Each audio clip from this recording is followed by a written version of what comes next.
सांग माने जय जगन्नाथ आपण माने केमती अछंदी आपण माने भल अछंदी तो भगवान देवर आपण माने समस्ते भलरे थांतु।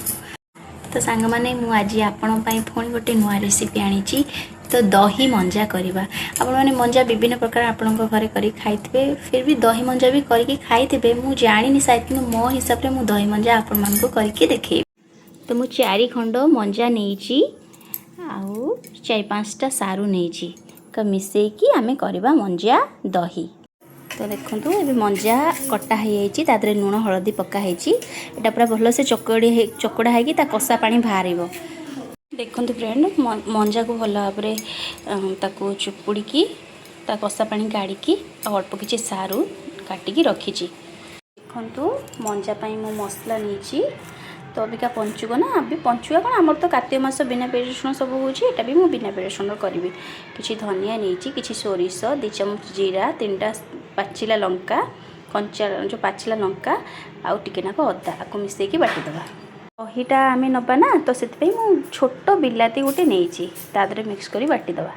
तो देखो फ्रेंड कड़े अबिका बसई कड़े गरम हो गला तो यहाँ मंजा और सारू जो रखी पकईदे तो मिक्स करी जो बाटिक आनी मसला तादरे पकईदे पड़ी चुपड़ा होता तो अल्प टिके हलदी पकईदे। कंचा लंका तो 3टा आम बाटिचु तो अल्प किसी कलर होगापाई काश्मीर लंका 1/2 चामच पक लुण भी पकईले आवे ना तो अल्प किसी लुण पकईदे 1/2 चामच पूरा लुण तो आपको भल भाव में मिसेकी गोलेगा घाटी बादिया भल भाव मसला जो बाटी थिले ता पानी आमे किछि देदबा तापरे घाटी देबा भल भाव तापरे कवर कर दबा से सिजिया को देदबा तक कहउथली ना मंजा रे दही पकिया बोली दही मंजा करबा। तो देखंतु दही आकु भल भाव में मेल्ट कर दबा ताकू दही ताकू भल भाव में मेल्ट कर दबा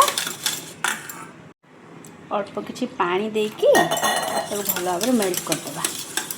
तो देखिए ए फ्रेंड मंजा सिझिला ना नाई फ्रेंड जो दहीटा ए नहीं आदरे ऐड कर दबा आ दही पकेला परे गोलौथिबे काहे ना दहीटा छिड़ी जाई पारे घांटू थिबे दहीटा फुटिया पर्यंत आम एमती घांटू थिबा तो दही फुटिया पर्यंत दही फुटिले छाड़ी दबा आमे।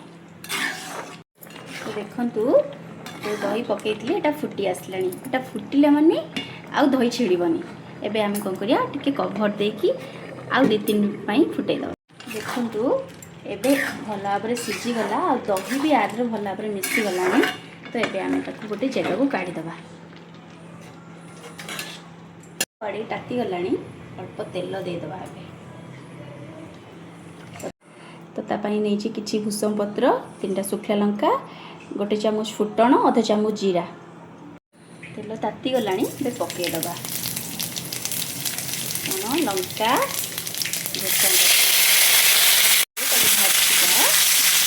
सांगे सांगे हो छुंक दबा अबिका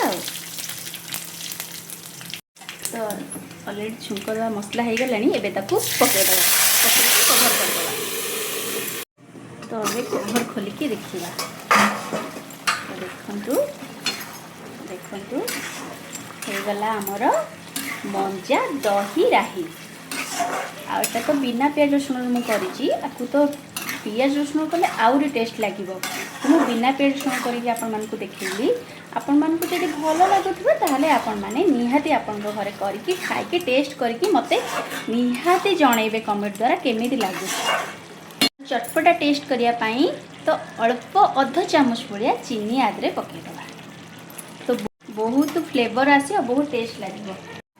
तो गोड़े दबा मोर प्रस्तुत पूरा रेडी हो गला। देखो केते सुंदर भी देखा आपण घरे करिकि खातु।